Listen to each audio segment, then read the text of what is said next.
Hello everybody, welcome back to Firefield Junction, and as we can see, we've got another review once again for you today. I know you're probably getting a bit bored of these at the moment because it's mainly all I've been doing recently. But well, I haven't really got anything else to do at the moment, so I might as well continue doing the reviews for you. So as we can see today, we've got a Bachmann logo for us today. But as I'm sure you've already seen, as you can tell, it's not a modern Bachmann logo that we've got today. As you can tell by the box, this is the old style Bachmann packaging. So yes, we have got an old style Bachmann model for you today. As you can see, it's a class 37 that we've got today. Now I know I've done quite a few Bachmann 37s in the past, but this is the first old style Bachmann 37 that I've looked at. So yes, I haven't tried the old style Bachmann 37 before. But I thought it'd be quite nice to do. I did want one in this livery, and I just thought it'd be quite nice for me to go for the older version for once. Obviously it probably pretty much would be better. Obviously to probably go for the newer versions, but there's still nothing wrong with the older versions. They're still very good. They're obviously, well, most of the time they are usually cheaper.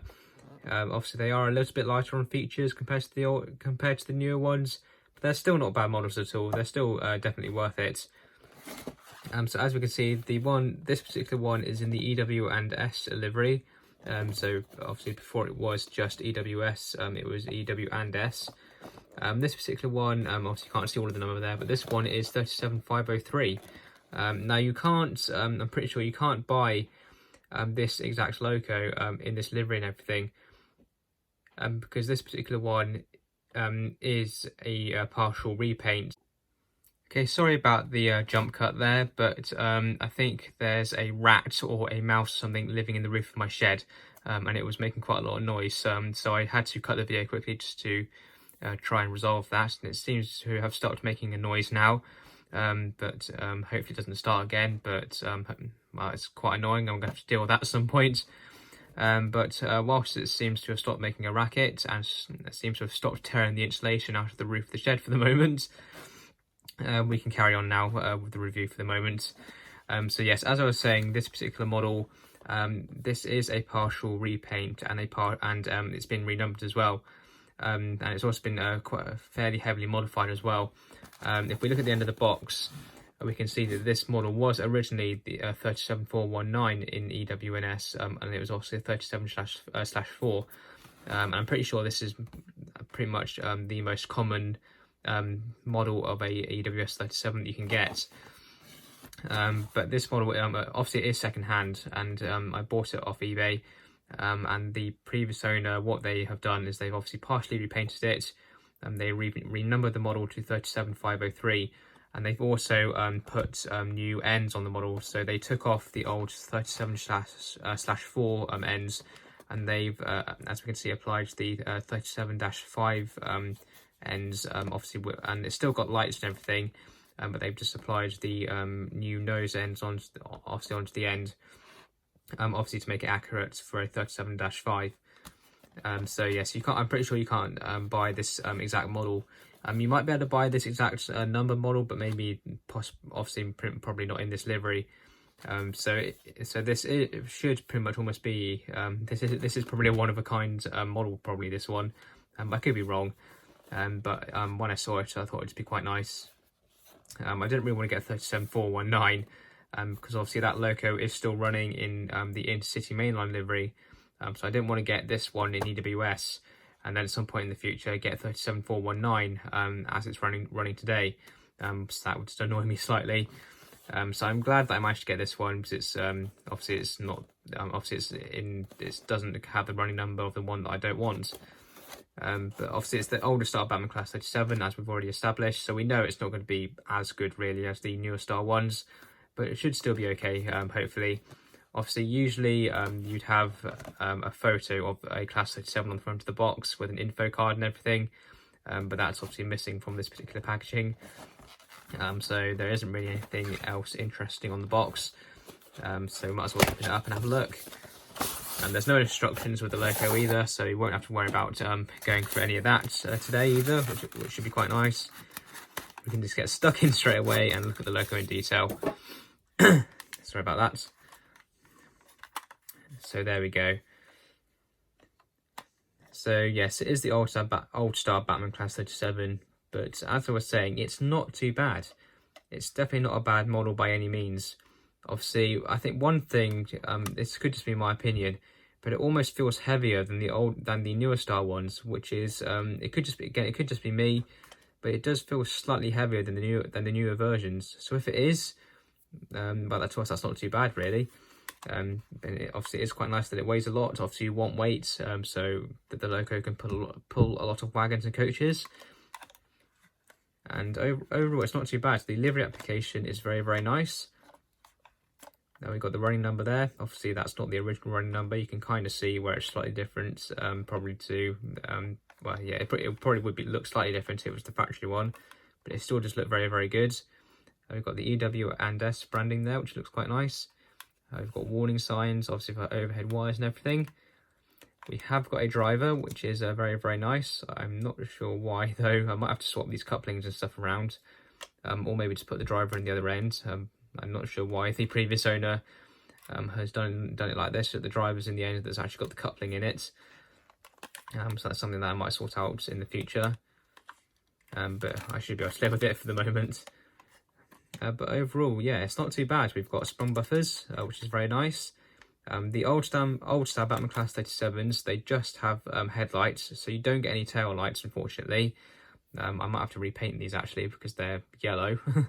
It's obviously just where the previous owner has put the new ends on. But we have got headlights, so obviously you've got the 3 headlights there, and they don't look too bad. They look very good when the loco is running. We've got the snow plow at this end, and on this particular version it's not attached to the bogie. On this version it is actually attached to the body, which is quite a nice feature.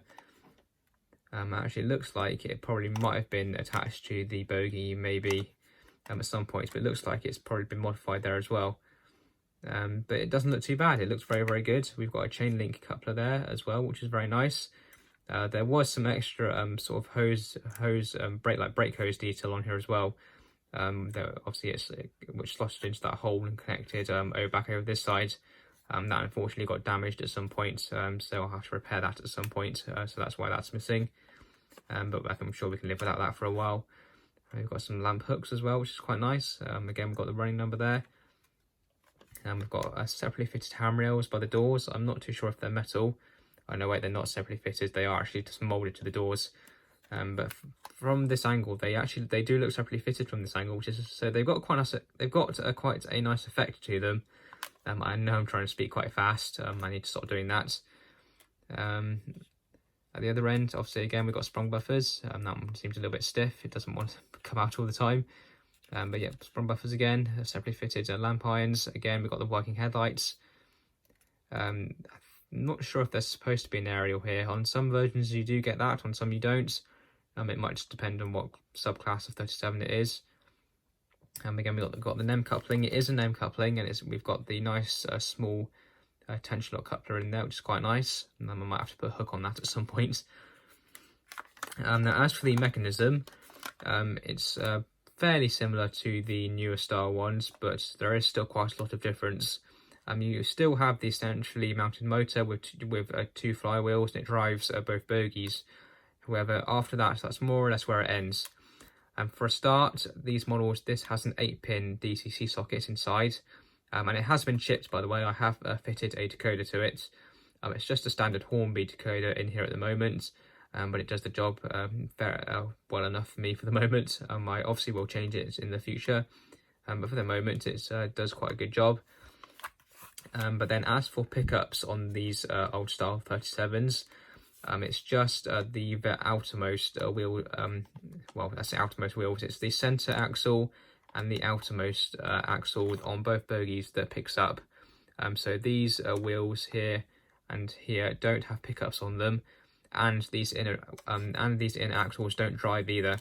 These inner axles are just freewheeling. So the model only has 4 driven axles out of a possible 6. I'm not sure why Bachmann have done that, because there are other models of a similar age, such as their old style Bachmann Class 66s. They have all-wheel drive. Whilst they do have the same amount of pickups, they are all-wheel drive. So why these aren't all-wheel drive, I'm not too sure. It could just be that these maybe are slightly older than the old 66s. But again, I'm not sure why they couldn't make them all-wheel drive, because it really shouldn't be that hard, to be honest. All you should need to do really is just maybe run a few more gears from this axle maybe over to this one, or so forth. It shouldn't be too hard. Maybe back then it was just too hard to do something like that. But it is a bit of a shame that we haven't got all-wheel drive on this model, and that is obviously something that you would usually expect on a model like this. But saying that, it still runs really well. It's still very strong. Obviously, you still have lots and lots of weight, so it's not going to be a bad puller. But obviously, if it did have all-wheel drive, it would be a bit stronger then. But I suppose that's probably my only problem, really, the fact that it's not all-wheel drive. Apart from that, I don't really have any other issues with it, really. Obviously, on the roof, you've still got the separately fitted fan and the properly etched grille there, which isn't too bad.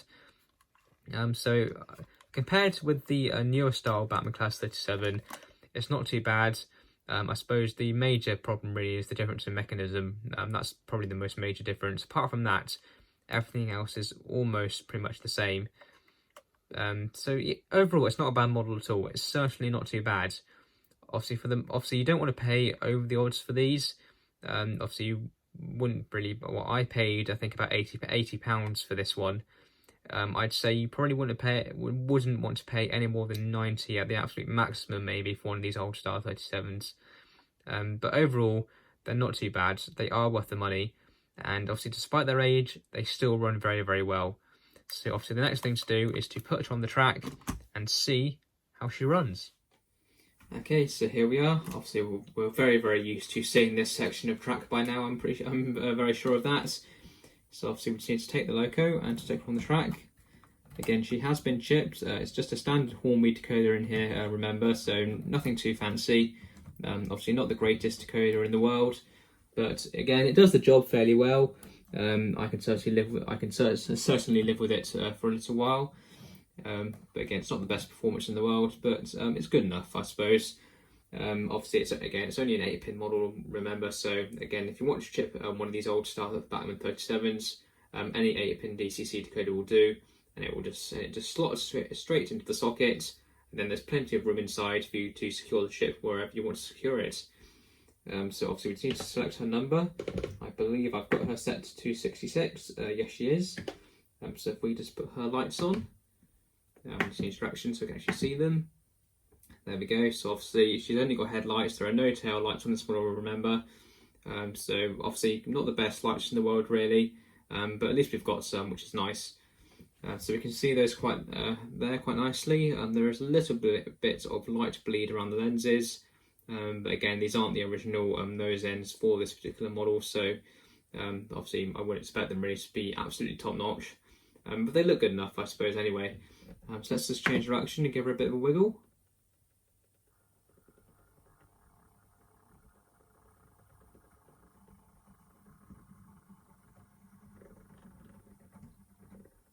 A little bit jerky, but overall that's not too bad. A very good mechanism inside this model, remember. So we've got the nice big centrally mounted motor. I believe it's a 5-pole motor, but I won't confirm that. And we've also got 2 flywheels, and it drives again 4 of the axles on the loco. So not the best mechanism in the world, but certainly not the worst either. It's very reliable. So we just get her to come back to the camera, get her to come back towards the camera again.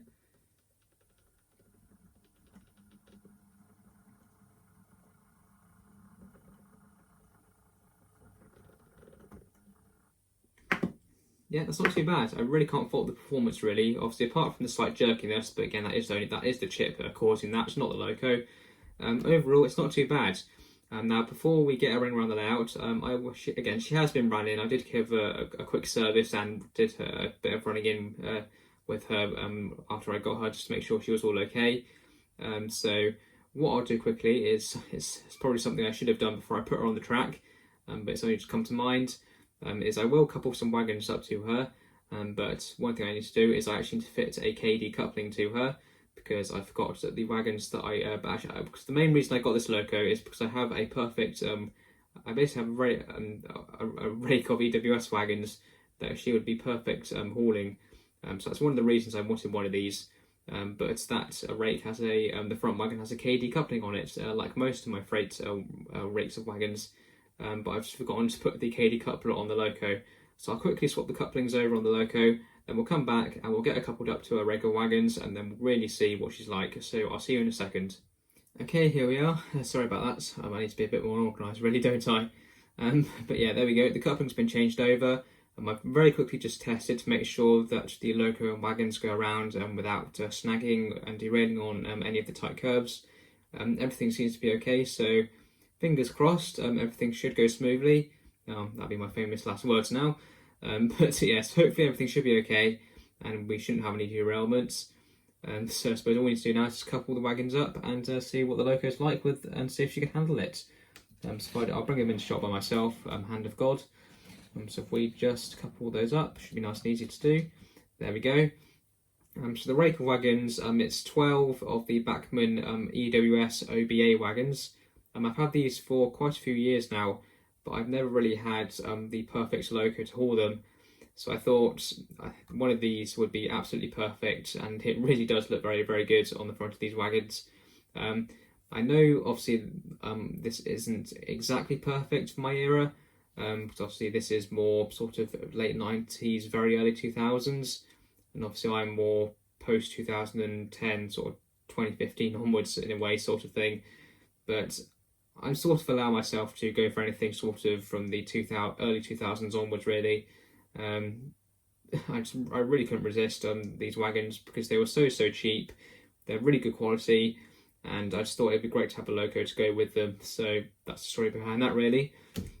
But all we need to do now is to get the loco going and get it going around the layout. So no more talking. I really need to shut up sometimes. Let's see what she's like.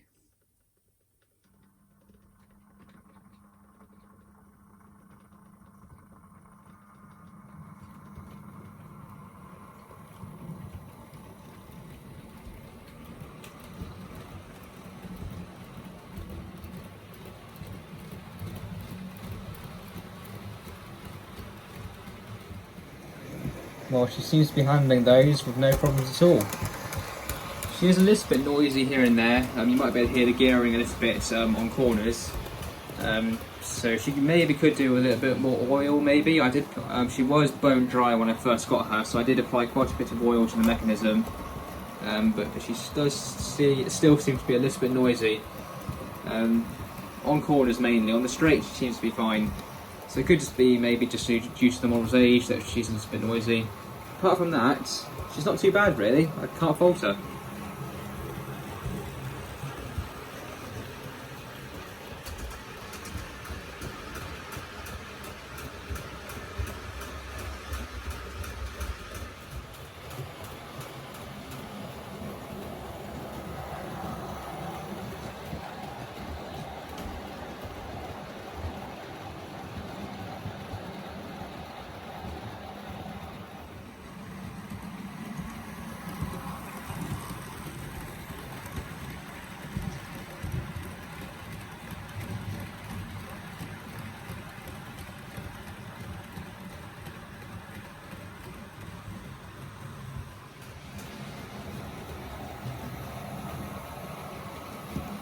Well, I think you'll agree, this is one fantastic model. Despite her age, she is really, really good. I really can't fault her, to be honest. Obviously, the mechanism definitely isn't the best in the world, and she could be a little bit quieter. But apart from that, she is absolutely fantastic. A great model at a great price. Something that we don't get an awful lot of these days, unfortunately. But overall, she's great. The Bachmann Class 37s, whether they're new or old, they are so good. They're absolutely amazing. You just need to get one. You just have to. There's no other way to say it. You need a Bachmann Class 37.